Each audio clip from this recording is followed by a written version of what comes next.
उत्तराखंड देहरादून के खूबसूरत भागवत से। और आज जा रही हूँ मैं नूना वाला भागवत त्योरी, जैसे मैंने आपको पिछले ब्लॉग में दिखाया था, तो पहुँच के दिखाती हूँ वहाँ पे।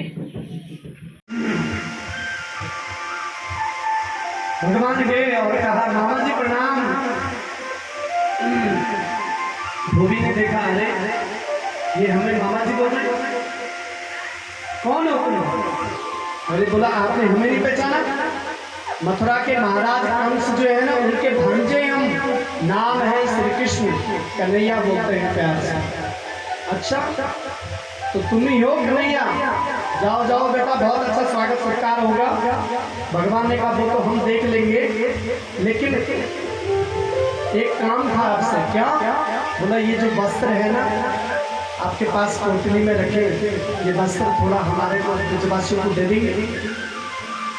उसने जैसे ही ये सुना, गालियों की बौछार कर दी।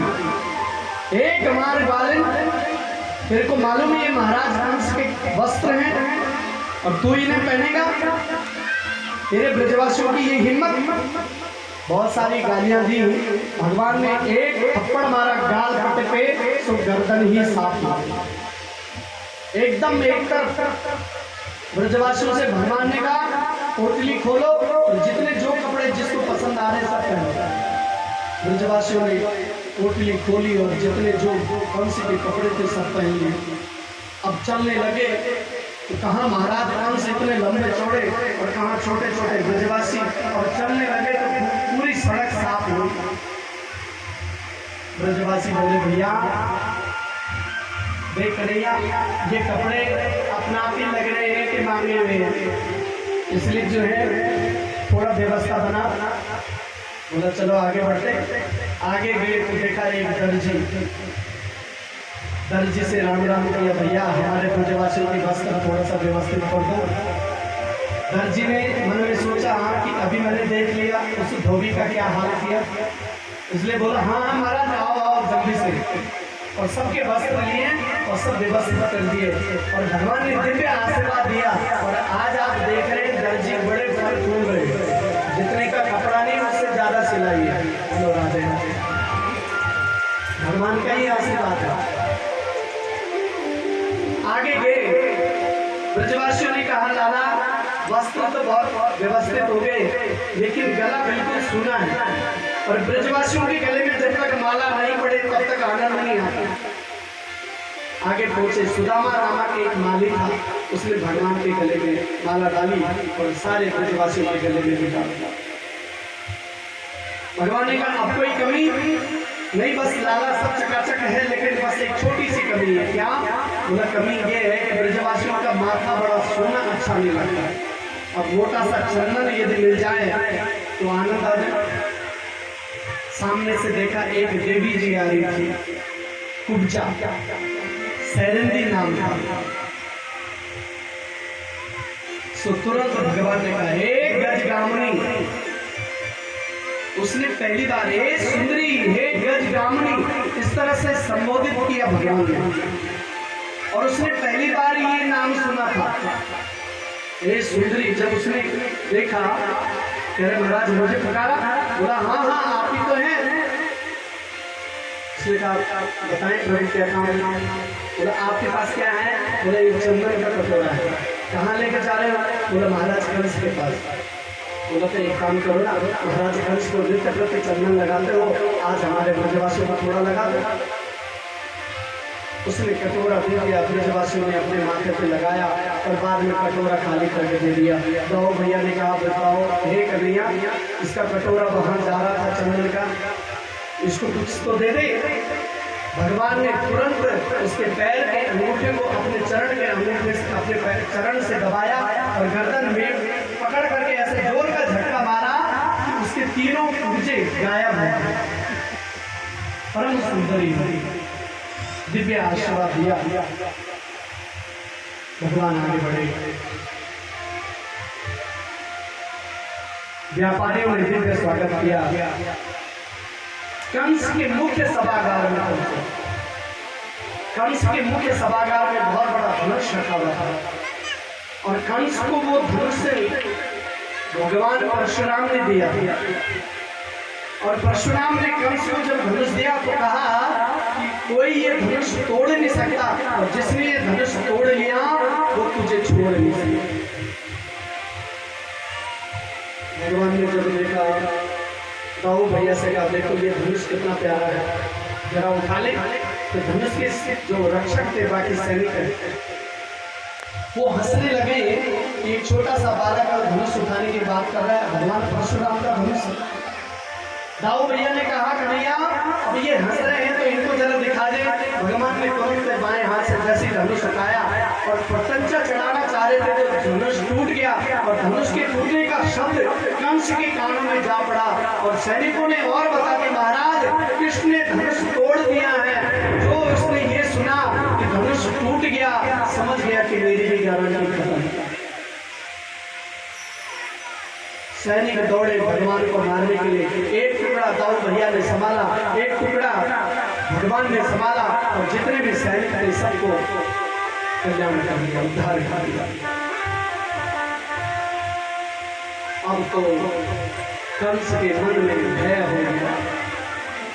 काला काला मुरली वाला चारों तरफ दिखाई देता है।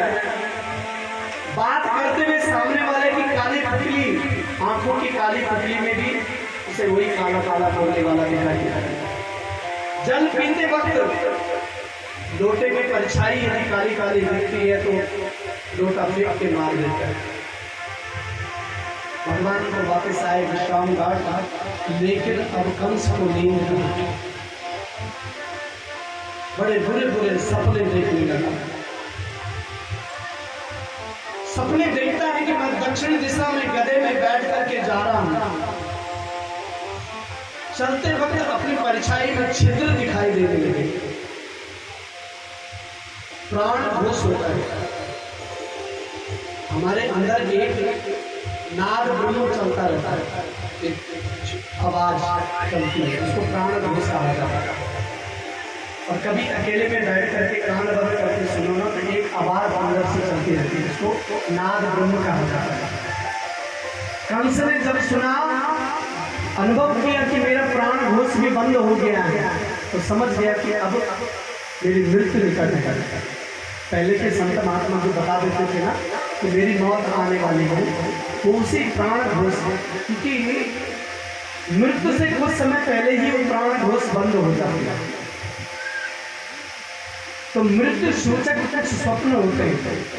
यदि हम दक्षिण दिशा की तरफ गधे में बैठ करके जा रहे हैं, चलते वक्त हमारी परछाई में यदि छिद्र दिखाई दिए तो समझ लेना कि अब जल्दी जाने वाले हैं।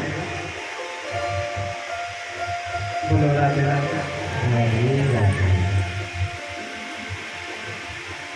कंस को स्वप्न आते हैं, रात को नींद नहीं आती। भगवान आए, प्रातः काल हो गया, भगवान चल दिए। नंद बाबा से कहा, बाबा हम अकेले ही मेला देख लेंगे, आप अपने साथियों के साथ में घूमो, हम अपने साथियों के साथ में चलेंगे। भगवान अंदर पहुंचे रंगशाला में। दरवाजे में एक बहुत बड़ा कुबलिया पीड़ हाथी रखा हुआ था। 10,000 हाथियों का बल उसमें, मदिरा पान बना रखा था। उन्मत्त होकर के भगवान ने कहा, हे महावत, हाथी हटाओ, हमें अंदर प्रवेश करना है। महावत ने ऐसा अंकुश मारा, हाथी चिंगाड़ा, भगवान की तरफ मारने के लिए दौड़ा। भगवान ने तुरंत उसके दोनों दांत पकड़ लिए, और दांत पकड़ करके जैसे ही खींचा, दांत टूट करके हाथ में आए। एक टुकड़ा दाऊ भैया के हाथ में दे दे, एक दांत, और एक दांत प्रभु ने स्वयं ले लिया। हाथी और महावत दोनों को ही ठिकाने लगा। दांत को सर पे, हाथ पे रख करके, कंधे पे रख करके भगवान अंदर प्रवेश किए। दूर से जब देखा कंस ने, हालत बिगड़ गई कंस की, समझ गया कि सामने यमराज खड़ा है। स्त्रियों को लगा कि कामदेव आ गया, कृष्ण वंशियों को लगा कि हमारा रिश्तेदार आ गया, योगियों को लगा परम तत्व आ गया। सब अपनी अपनी भावनाओं के अनुसार भगवान का दर्शन कर रहे हैं। और कंस को लगा कि यमराज खड़ा है, मल्लानां मसनृणां नरवरा स्त्रीणां स्मरो मूर्तिमान् गोपानां स्वजनो सतां क्षितिभुजां शास्तस्वपीत्रो जनं शिशुं मृत्युर्भोजपते विराट विदुषां तत्त्वं परं योगिनां विष्णीनां परदेवते विदितो रङ्कं गता साग्रजम्। तुरंत भगवान आए, भावना के अनुसार सबने दर्शन किया। मुष्टिकासुर नामक दैत्य आया, बलराम जी के साथ युद्ध किया। बलराम जी ने भी 2 मुष्टिका में उसका कल्याण कर दिया। छल कौशल 2 पहलवान आए, भगवान ने उनका भी कल्याण कर दिया। चारुण कूट नामक दैत्य आया, उसको भी भगवान ने कूट लिया। चारुण नामक दैत्य आया, भगवान ने उसको भी एक थप्पड़ मारा, जमीन पे चटनी चाट गया। आगे भगवान गए। जब सारे सैनिकों में भगदड़ मच गया, कंस समझ गया कि अब भगवान आ गए हैं, तुरंत आपा खो बैठा। इसको मारूंगा, इसके बाप को मारूंगा और अपने बाप को मारूंगा। भगवान समझ गए अब इसकी बुद्धि खराब हो गई है।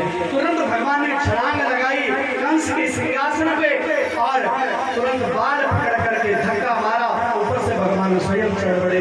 जो रे से प्राण थे कंस के सो भी गोविंदाय नमः। कंस मर्दन भगवान की जय। कंस के 8 भाई सारे दौड़े भगवान को मारने के लिए। दाऊ भैया ने सबको ठिकाने लगा दिया। कंस की पत्नी अस्थि प्राप्ति रोती हुई भगवान के पास आए। भगवान ने सबको समझाया। भगवान तुरंत बंदी गृह में गए। वसुदेव और देवकी को बंधन मुक्त किया। नाना उग्रसेन को बंधन मुक्त किया और उग्रसेन जी को मथुरा का राज्य अभिषेक करके राजा बना। अब 1-2 दिन के बाद भगवान